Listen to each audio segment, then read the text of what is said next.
Hello dear students, मैं हूं मिथिलेश कुमार और आप सभी लोगों का स्वागत करता हूं उदित फार्मेसी के ऑनलाइन लर्निंग प्लेटफॉर्म पर। तो कैसे हैं आप सभी लोग? आई होप कि बहुत अच्छे होंगे और एग्ज़ाम की तैयारी अच्छी चल रही होगी। अब एग्ज़ाम नज़दीक है और फार्मास्यूटिक्स में आपका जो मेन चैप्टर है, टोटल है तो आपके क्लास सिलेबस में 7 चैप्टर, लेकिन जो मेन है वो चैप्टर 4 और चैप्टर 5 है। पहले बता रहा हूँ, चैप्टर 4 है यूनिट ऑपरेशन, चैप्टर 5 है डोजेस फॉर्म। ये दोनों चैप्टर ऐसा है जिससे एमसीक्यू भी भर भर के आते हैं, शॉर्ट क्वेश्चन, लॉन्ग क्वेश्चन, सब कुछ बहुत ज़्यादा आता है। तो आज मैं चैप्टर नंबर 4 के यूनिट ऑपरेशन, जो चैप्टर नंबर 4 है, इसके इंपॉर्टेंट एमसीक्यू टॉप 25 क्वेश्चन आपको करवाने वाला हूं इस चैप्टर का, जो कि आपको बहुत ज़्यादा हेल्प करेगा कहीं ना कहीं एग्जाम में, और डायरेक्टली सवाल यहां से हिट करेंगे आपके एग्जाम में, और मैं पूरी तरीके से अच्छे से समझाऊंगा। अगर आपने ऐप पर लाइव क्लास ज्वाइन किया होगा चैप्टर नंबर 4 यूनिट ऑपरेशन का, या फिर कहीं पे भी पढ़ रखे हैं, तो आसानी से क्वेश्चन आप कर जाएंगे। एंड अगर आप नहीं किए होंगे तो थोड़ा समझने का प्रयास कीजिएगा, और ऐप पर जो लाइव क्लासेस प्रॉपर चल रही हैं उसमें जो उसका रिकॉर्डेड भी वीडियो अवेलेबल है उसको देखिएगा इस चैप्टर का। बिल्कुल भी चैप्टर नंबर 4 और 5 को छोड़ना नहीं है। इसके छोड़ने के बारे में जैसे सोचे फार्मास्यूटिक्स में आपका बैक आ जाएगा, पहले बता रहा हूं। तो इसीलिए इसको छोड़ने के बारे में बिल्कुल भी नहीं सोचना है। एकदम 100% आपको क्लास इस चैप्टर का करना है, ठीक है। चलिए, तो इस आपके एमसीक्यू से स्टार्ट करते हैं। पहला क्वेश्चन है, the working principle of ball mill. Ball mill का वर्किंग प्रिंसिपल बताइए। बॉल मिल का वर्किंग प्रिंसिपल आप हमें बताइए। बॉल मिल का working principle, impact, principle of impact, impact and attrition, attrition या क्रशिंग, बताइए। तो आपको मैंने बताया था हैमर मिल का जो प्रिंसिपल ऑफ होता है इम्पैक्ट पर काम करता है। प्रिंसिपल ऑफ इम्पैक्ट, नाम ही है हैमर, हैमर है ना, मिल। हैमर मिल अगर बोलेगा तो प्रिंसिपल ऑफ इम्पैक्ट, लेकिन अगर बॉल मिल बोलेगा तो इम्पैक्ट और एट्रीशन दोनों। ये किस चीज़ के लिए इस्तेमाल होता है? साइज रिडक्शन के लिए। किसके लिए इस्तेमाल होता है? Size reduction. साइज रिडक्शन के लिए हैमर मिल, बॉल मिल जैसे चीज़ों का इस्तेमाल होता है। दोनों लाइन याद रखिएगा, इंपॉर्टेंट है कि अगर हैमर मिल का प्रिंसिपल पूछेगा किस प्रिंसिपल पर काम करता है, तो प्रिंसिपल ऑफ इम्पैक्ट। लेकिन अगर बॉल मिल पूछेगा तो principal of impact and attrition. Previous year question है। देखो, मोस्टली क्वेश्चन मैं आपको करवाने वाला हूं प्रीवियस ईयर क्वेश्चन, अलग अलग स्टेट, डिफरेंट स्टेट के जो क्वेश्चन आए हुए हैं एग्जाम में वही करवाऊंगा। फालतू के क्वेश्चन मैं नहीं करवाने वाला हूं, ठीक है। अगेन सेकेंड नंबर क्वेश्चन है, the type of grinding machine used for size reduction of medicinal substances. बताइए कि कौन सा ऐसा ग्राइंडिंग मशीन है, ग्राइंडिंग मशीन है जो साइज रिडक्शन के लिए इस्तेमाल होता है। ग्राइंडिंग मतलब कहीं ना कहीं उसमें मिक्सिंग भी हो रही है ना, और वो रोटेट जैसा घूम रहा है, तो वो मेडिसिनल सब्सटेंस के मिक्सिंग के लिए इस्तेमाल हो रहा है। पंचिंग मशीन तो टैबलेट के कंप्रेशन के लिए इस्तेमाल होता है। ये किस चीज़ के लिए? कंप्रेशन के लिए, है ना। पंच करके टैबलेट का फॉर्मेशन, टैबलेट वगैरह बनाता है, ठीक है। बॉल मिल, हाँ, बॉल मिल क्या होता है? ऐसे ऐसे रोटेट होता है, तो वहाँ पर ग्राइंडिंग भी होती है। ग्राइंडिंग मतलब मिक्स नहीं करना, पीसना, इसको कहते हैं पीसना, है ना। तो ग्राइंडिंग के लिए इस्तेमाल होता है, जो आपके बॉल मिल का इस्तेमाल होता है। फाइन पाउडर्स बनाना है तो उसके लिए बॉल मिल का इस्तेमाल होता है। तो आंसर हो जाएगा बॉल मिल, आंसर हो जाएगा बॉल मिल। बहुत बढ़िया, लाजवाब आंसर कर रहे हैं आप लोग। नेक्स्ट क्वेश्चन है, identify the mechanism of hammer mill. Hammer mill के मैकेनिज्म को आइडेंटिफाई करिए। हैमर मिल के मैकेनिज्म को आइडेंटिफाई करिए, यानी हैमर मिल का मैकेनिज्म यानी प्रिंसिपल ऑफ एक्शन क्या है, किस प्रिंसिपल पर काम करता है? Impact, attrition, cutting, compression. तो अभी हमने बताया था hammer mill works on the principle of impact. किस प्रिंसिपल पर काम करता है? प्रिंसिपल ऑफ इम्पैक्ट पर काम करता है, क्योंकि उसमें हथौड़े लगे होते हैं, हथौड़ा से जोड़ जोड़ इम्पैक्ट लगता है, उससे साइज रिडक्शन हो जाता है, ठीक है। नेक्स्ट क्वेश्चन है, what is ball mill primarily used for. Ball mill का प्रीमियरली किस चीज के लिए इस्तेमाल होता है? ग्राइंडिंग यानी पीसना, किसी चीज को पीसने के लिए, और भी ऑप्शन पढ़ो। मिक्सिंग, हाँ, प्रॉपर चीजें मिक्स भी हो जाएंगी, मिक्स भी कर सकते हैं, ठीक है, मिलाना। मिक्सिंग मतलब होता है मिलाना, ठीक है। एंड क्रशिंग, किसी चीज को क्रश करना है, मतलब साइज रिडक्शन ही है एक प्रकार का। तो यहाँ आंसर हो जाएगा ऑल ऑफ दीज। ग्राइंडिंग भी करेंगे, ज़्यादा बेटर ग्राइंडिंग करता है, पाउडर और ग्रेन्यूल्स के ग्राइंडिंग के लिए इस्तेमाल होता है ना, पीसने के लिए। लेकिन मिक्सिंग भी हो जाएगी, क्योंकि वो घूम रहा है, कोई दो पाउडर अगर उसमें जाके घुमा दोगे तो वो साइज रिडक्शन के साथ मिक्स भी कर देगा और क्रश भी कर देगा। तो आंसर हो जाएगा D, all of these, all of these. Next है, which of the following factor affect the efficiency of ball mill. इसमें से कौन कौन सा फैक्टर है जो बॉल मिल के एफिशिएंसी को अफेक्ट करता है? बताइए, which of the following factors affect the efficiency of ball mill? Ball mill के एफिशिएंसी को फैक्टर्स कौन कौन सा है जो अफेक्ट करेगा? ठीक है, पहला ऑप्शन है size and shape of grinding media, यानी ग्राइंडिंग मीडिया जो आपका, जैसे ये बॉल मिल है मान लो, ठीक है, इसके अंदर जो जितना स्पेस है, मतलब ये जो बड़ा जितना बड़ा सिलेंडर है, हाँ इसके ऊपर भी डिपेंड करेगा, ठीक है, ये भी फैक्टर इन्फ्लुएंस करेगा। स्पीड ऑफ रोटेशन, बिल्कुल बिल्कुल, अगर जो ज़्यादा स्पीड पे करोगे तो अच्छे से मिक्सिंग नहीं होगा, अच्छे से ग्राइंडिंग नहीं होगा, है ना। एंड अगर आप बहुत कम स्पीड पे करोगे तो नहीं, ऑप्टिमल स्पीड चाहिए इसके लिए। Size and feed rate of material, हाँ साइज पे भी डिपेंड करेगा, और फीड रेट, है ना, फीड रेट मतलब किस दर से आप उसमें फीड ऐड कर रहे हो, मटेरियल डाल रहे हो। तो आंसर हो जाएगा ऑल ऑफ दीज, ये सब चीज़ों पे काम कर क्या कहते हैं फैक्टर्स हैं जो कि बॉल मिल के एफिशिएंसी को अफेक्ट करेगा, है ना, बॉल मिल के एफिशिएंसी को अफेक्ट करने का काम करेगा। बहुत बढ़िया, लाजवाब। नेक्स्ट क्वेश्चन है, what type of motion does the grinding media inside a ball mill exhibit?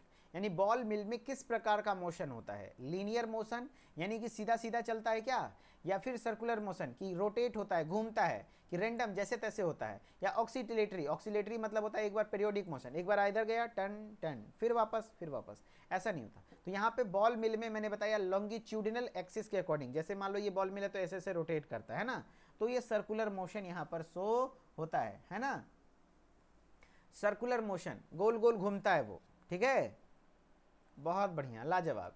Next question है, what type of dryer is commonly used for drying large quantities of powder और ग्रेन्यूल्स? बताइए, dryer, किस प्रकार का dryer commonly use होता है drawing large quantities of powder और granules, है ना, ज़्यादा मात्रा में जो पाउडर और ग्रेन्यूल्स को ड्राई करने के लिए किस प्रकार का ड्रायर का इस्तेमाल होता है? What type of dryer is commonly used for drying large quantities of powder और ग्रेन्यूल्स? लार्ज क्वांटिटी में पाउडर और ग्रेन्यूल्स को ड्राई करने के लिए किसका इस्तेमाल होता है? बताओ, tray dryer, rotatory dryer, FBD fluidised bed dryer, या फ्रिज ड्रायर? तो लार्ज क्वांटिटी में जो ड्रायर के लिए यूज होता है वो होता है FBD, जिसको आप फ्लूइडाइज्ड बेड ड्रायर कहते हैं। FBD फ्लूइडाइज्ड बेड ड्रायर का इस्तेमाल होता है ड्राइंग प्रोसेस के लिए, ठीक है, गुड। नेक्स्ट क्वेश्चन है, size reduction can not be obtained by one of the following method?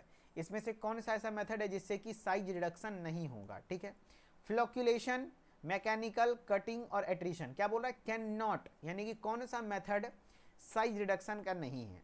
पहले तो अलग अलग ऑप्शन को समझते हैं। फ्लोक्यूलेशन का मतलब क्या होता है पता है? जैसे मान लो कोई सॉल्यूशन है, पॉजिटिव और निगेटिव चार्जेस अलग अलग है, ठीक है, लेकिन कोई ऐसा फ्लोक्यूलेंट डालें और वो सब एक जगह इकट्ठा हो जाए। फ्लोक्यूलेटिंग मतलब, फ्लोक्यूलेशन मतलब होता है एक जगह एग्रीगेट हो जाना, जमा हो जाना, तो उससे साइज रिडक्शन नहीं होगा, साइज इंक्रीज हो जाएगा, है ना। तो ये आपका कहीं ना कहीं फ्लोक्यूलेशन से साइज रिडक्शन तो नहीं होगा। मैकेनिकल, हाँ मैकेनिकल तरीके से हथौड़े से मार के तोड़ दोगे, फिजिकल उसी को कहते हैं। कटिंग, कट दोगे तो उससे भी हो जाएगा। एट्रिशन यानी घस दोगे तो उससे भी कहीं ना कहीं आपका साइज रिडक्शन होगा। पूछ रहा कैन नॉट, तो फ्लोक्यूलेशन कहीं ना कहीं आपका हो जाएगा आंसर। चैप्टर नंबर 8 का, सॉरी क्वेश्चन नंबर 8 का आंसर हो जाएगा ए, आंसर हो जाएगा ए, बहुत बढ़िया, लाजवाब।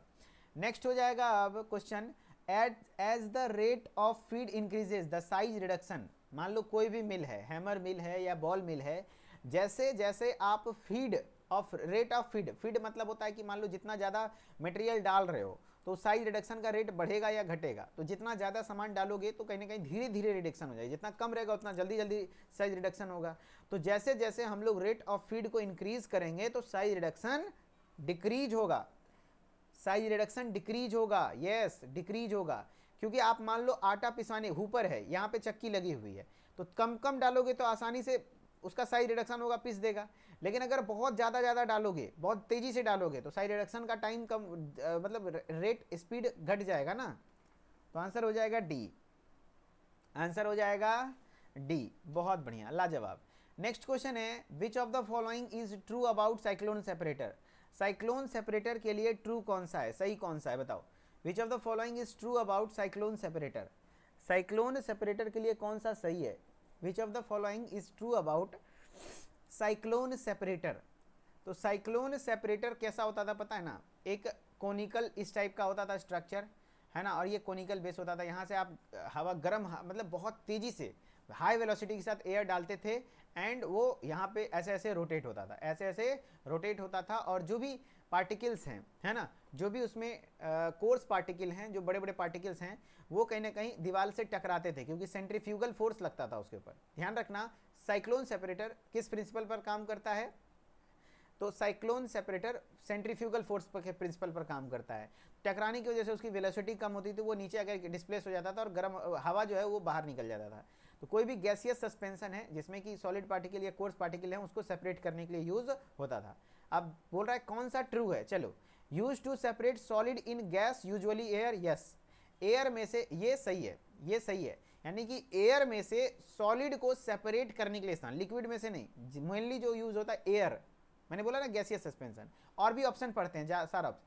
Used in air handling system, हाँ एयर हैंडलिंग सिस्टम है, एयर से रिलेटेड है।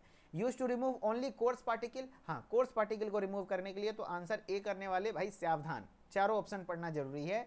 आंसर हो जाएगा डी। कोई बोल रहा है ए को लॉक कर दिया जाए, है ना, ना भैया, ए को लॉक करोगे तो फिर गड़बड़ हो जाएगा। आंसर करना है डी, आंसर करना है डी। नेक्स्ट क्वेश्चन है, all of the particle passes through a sieve number 44 and not more than 40% through a sieve number 85, इसको क्या कहेंगे बताओ, है ना। यानी कि आपका कह रहा है क्या कि जो आपका जो all the particle passes through sieve number 44 से पूरा पूरा पास कर जाए, 44/85 की बात कर रहा है, बताओ क्या होगा आंसर। तो हमने आपको एक चार्ट बताया था जिसमें आपको बताया था 5 प्रकार के पाउडर होते हैं according to IP, Indian pharmacopoeia. एक होता है कोर्स पाउडर, एक होता है मॉडरेटली कोर्स पाउडर, एक होता है मॉडरेटली फाइन, एक होता है फाइन पाउडर, एक होता है वेरी फाइन। कोर्स पाउडर जो कि आपका 10/44 होता है, 10 नंबर सीव से 100% पार्टिकल पास कर जाते हैं, 44 नंबर से 40%, देखो लिखा है ना, sieve through which all particle must pass, ये 10/44 कोर्स पाउडर। मॉडरेटली कोर्स में 22/60, यानी 22 नंबर से 100% पास कर जाएगा, 60 नंबर से 40%। मॉडरेटली फाइन 44/85, यानी 44 नंबर से 100%, 85 नंबर से आपका कहीं ना कहीं 40%। देखो यहाँ पे क्या लिखा हुआ है, 44 नंबर से 100% ऑल पार्टिकल्स, यानी 100 एंड 85 नंबर से 44/85। तो आंसर क्या हो जाएगा, मॉडरेटली फाइन। देखो ऑप्शन है मॉडरेटली फाइन पार्टिकल्स, आंसर हो जाएगा सी। सब लोग गलती हो गए थे ना, याद रखना जरूरी है, सबका मैंने बताया था, नंबर याद कर लो। कोर्स पाउडर 10/44 याद कर लो, मॉडरेटली कोर्स पाउडर 22/60। और बहुत इंपॉर्टेंट है सेगमेंट, मैं लिख के दे देता हूं अभी, ये कि जो आप एग्जिट एग्जाम देंगे उसमें ये सवाल रहेगा, यहाँ से सवाल रहेगा 110%, है ना, तो जरूरी है इसको पढ़ना। 10/44 course powder, 22/60 moderately course, and moderately fine में 44/85, एंड फाइन पाउडर में 85 नंबर सीव से, फाइन पाउडर में 85 नंबर सीव से, and very fine powder 120 number sieve से, है ना, 120 नंबर सीव से वेरी फाइन पाउडर, ठीक है, वेरी गुड, बहुत बढ़िया। चलो अब है a powder of which all particle pass through sieve number 120, अभी मैंने बताया 120 नंबर सीव से सब पास कर जाए तो वेरी फाइन पाउडर। देखो ये मैंने बताया, देखो 120 नंबर से अगर ऑल पार्टिकल पास कर रहा है तो वो वेरी फाइन पाउडर है, वो क्या है, वेरी फाइन पाउडर है, वो क्या है, वेरी फाइन पाउडर है। A powder of which all particle pass through sieve number 120 is said to be, answer क्या हो जाएगा, आंसर क्या हो जाएगा, वेरी फाइन पाउडर, बहुत बढ़िया, वेरी फाइन पाउडर हो जाएगा इसका आंसर, ठीक है, वेरी फाइन पाउडर हो जाएगा इसका आंसर। नेक्स्ट है cyclone separator, cyclone separator is used for, cyclone separator का इस्तेमाल किस चीज़ के इस्तेमाल यूज़ के लिए करते हैं बताइए। Cyclone separator is used for drawing, distillation, evaporation, size separation. तो साइक्लोन सेपरेटर का इस्तेमाल साइज सेपरेशन के लिए करते हैं, एंड किस प्रिंसिपल पर काम करता है, principle of centrifugal force. Principle अगर बोल दे तो centrifugal force, centrifugal force, centrifugal force, ठीक है, सेंट्रीफ्यूगल फोर्स के प्रिंसिपल पर काम करता है। नेक्स्ट है वही देखो क्वेश्चन है, cyclone separator works on the principle, किस प्रिंसिपल पर काम करता है बताइए, साइक्लोन सेपरेटर किस प्रिंसिपल पर काम करता है। तो cyclone separator centrifugation, agitation, vibration या गायरेशन। तो आंसर हो जाएगा सेंट्रीफ्यूगेशन, किस प्रिंसिपल पर काम करता है, सेंट्रीफ्यूगेशन के प्रिंसिपल पर काम करता है। नेक्स्ट है size separation is not based on off the following properties, size separation किस पर बेस्ड नहीं है? साइज सेपरेशन खास करके जब आप साइज सेपरेट करते हैं और साइक्लोन सेपरेटर में भी, तो किस पर बेस्ड नहीं होता है? तो पार्टिकल की डेंसिटी, यस पार्टिकल की डेंसिटी भी होता है, शेप और साइज, इस तीनों पे डिपेंड करता है साइज सेपरेशन। लेकिन पार्टिकल टेक्सचर यानी उसका जो कैसा है, रफ है या खुरदुरा है, उस पर कोई डिपेंड नहीं करता है। तो पार्टिकल टेक्सचर आंसर हो जाएगा डी, आंसर हो जाएगा डी। बहुत बढ़िया। नेक्स्ट क्वेश्चन है होमोजिनाइजर्स आर यूज्ड फॉर, होमोजिनाइजर के लिए क्या किस चीज़ के लिए इस्तेमाल होता है बताओ? होमोजिनाइजर्स, सिल्वर्जन मिक्सर होमोजिनाइजर याद करो, या तो आपका होमोजिनाइजर मतलब होता है कि जो चीज़ों को मिक्स कर दे, है ना, मिक्सिंग के लिए इस्तेमाल होता है। साइज सेपरेशन के लिए तो इस्तेमाल नहीं होगा, फिल्ट्रेशन इसके लिए भी नहीं, मैसरेशन नहीं, मिक्सिंग के लिए इस्तेमाल होता है होमोजिनाइजर। होमोजिनाइजर का इस्तेमाल किस चीज़ के लिए होता है? मिक्सिंग के लिए होता है। बहुत बढ़िया। नेक्स्ट क्वेश्चन है the triple roller mill arranged in which of the following manner, triple roller mill किस मैनर में अरेंज्ड होता है? The triple roller mill arranged in which of the following manner, किस मैनर में होता है ट्रिपल रोलर मिल?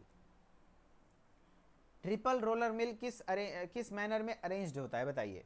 तो एक है ये कि आपका 1 1 2 3 तीन रोलर है, फीड रोल, बीच में एक होता है feed roll, central roll, mid roll. तो ये हॉरिजॉन्टली आपस में सेम डायमीटर के 3 गो रोलर लगे होते हैं, है ना, ध्यान रखना। तो हॉरिजॉन्टली, वर्टिकली, पिरामिड या ट्रायंगुलर, तो ध्यान रखना ये हॉरिजॉन्टली होते हैं, हॉरिजॉन्टली होते हैं, है ना, हॉरिजॉन्टली होता है। ठीक, वेरी गुड। नेक्स्ट है equipments use for mixing of powder, powder के मिक्सिंग के लिए सबसे बेहतर कौन सा इक्विपमेंट है? Propeller mixer, turbine mixer, colloidal mill या डबल कोन ब्लेंडर? ये है डबल कोन ब्लेंडर, मैंने बताया था पाउडर और ग्रेन्यूल्स के मिक्सिंग के लिए बहुत इफेक्टिव होता है। डबल कोन ब्लेंडर जो है ना, पाउडर के मिक्सिंग के लिए बहुत इफेक्टिव होता है, बहुत इफेक्टिव होता है डबल कोन ब्लेंडर, पाउडर की मिक्सिंग के लिए बहुत ज़्यादा इफेक्टिव है। Triple roller mill works on the principle of compression and, बताइए ट्रिपल रोलर मिल किस प्रिंसिपल पर काम करता है? एक तो कंप्रेशन, दो रोल के बीच में बहुत ज़्यादा जोर से दबाता है और वहाँ सीयर फोर्स जनरेट होता है, सीयर फोर्स जनरेट होता है। Shear mixing, convective mixer, diffusion mixer, none of these, तो सीयर मिक्सिंग हो जाएगा। सीयर फोर्स जनरेट होता है, सीयर फोर्स जनरेट होता है, ठीक है। सीयर फोर्स मतलब दो बीच के बीच में, जैसे कैंची का दो होता है ना, दो धार, और उसके बीच में पेपर लाके काटोगे तो कैंची कैसे सीयर फोर्स लगाता है ना, तो उसी तरीके का सीयर फोर्स लगाता है, दो रोलर बीच में एकदम क्रश कर देता है उसको। चलो, Silverson mixer homogeniser is used for mixing of, Silverson mixer homogeniser जो कि कुछ ऐसा होता है ना, देखो सिल्वर्जन मिक्सर होमोजेनाइजर जहाँ इलेक्ट्रिक मोटर लगे होते हैं, आगे इमल्सीफाइंग हेड है, जैसे ऑयल और वाटर है मान लो, तो मिलेगा तो ऐसे तो घुलता नहीं है, लेकिन अगर आप सिल्वर्जन मिक्सर होमोजेनाइजर डाल के एकदम जोर से मोटर चला दोगे तो बहुत तेज़ी से घूमता है, और ये ऑयल और वाटर को भी मिक्स कर देता है ना, और इमल्सन का प्रिपरेशन करता है। इमल्सन, जब ऑयल और वाटर आपस में मिक्स होता है तो इमल्सन कहलाता है। तो सिल्वर्जन मिक्सर होमोजेनाइजर जो इस्तेमाल होता है वो किसके प्रिपरेशन के लिए? इमल्सन के प्रिपरेशन के लिए। किसके लिए? इमल्सन के प्रिपरेशन के लिए, इमल्सन के प्रिपरेशन के लिए। बहुत बढ़िया, वेरी गुड। नेक्स्ट है आपका the triple roller mill works on the principle, किस प्रिंसिपल पर काम करता है triple roller mill? Triple roller mill जो है आपका works on the principle of, triple roller mill किस प्रिंसिपल पर काम करता है बताओ? किस प्रिंसिपल पर काम करता है? टम्बलिंग एक्शन, है ना, सीयर फोर्स, टर्बुलेंट मूवमेंट या नन ऑफ दीज? तो मैंने बताया था अभी सीयर फोर्स जनरेट होता है, दो अगर रोलर जो है उसके बीच में एकदम क्रश होता है ना पार्टिकल्स, तो सीयर फोर्स जनरेट होता है ट्रिपल रोलर मिल, है ना। बहुत बढ़िया। नेक्स्ट है what is the primary purpose of filtration in pharmaceutics? Filtration का प्राइमरी पर्पस क्या है? तो चाय छानते हैं ना, जब आप चाय लेते हैं, चाय में चयपत्ती मिली होती है तो उसको छानते हैं, तो सॉलिड से जो लिक्विड सॉलिड है ना उसको लिक्विड से अलग करना होता है, उसको फिल्ट्रेशन कहते हैं। क्या रहेगा? To separate solid from liquid और गैसेस, हाँ लिक्विड या गैस से सॉलिड को सेपरेट करना फिल्ट्रेशन कहलाता है।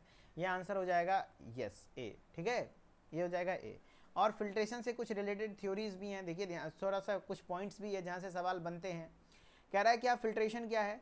It is defined as process of separation of solid from fluid by passing the same through porous medium, यानी कि क्या कह रहा है देखो, process of separation of solid from fluid, fluid से सॉलिड को, जैसे चाय और चायपत्ती घुला रहता है तो वो सस्पेंशन है, ठीक है। स्लरी उसी को कहते हैं। उसमें से जो लिक्विड सॉलिड वाला पार्ट है उसको अलग करना, तो ये separation of solid from fluid है ना, और उसको पोरस मीडियम यानी छन्नी से पास कराते हैं और सॉलिड एक्यूमुलेट होकर अलग हो जाता है और पास फ्लूइड क्लियरली पास कर जाता है। Terms used in filtration, filtration में कौन कौन से टर्म्स यूज होते हैं, जैसे एक स्लरी होता है, फिल्टर मीडियम होता है, फिल्टर केक होता है, फिल्ट्रेट होता है। स्लरी मतलब क्या हुआ, सस्पेंशन टू बी फिल्टर्ड, जो सस्पेंशन को आपको फिल्टर करना है वो स्लरी कहलाता है।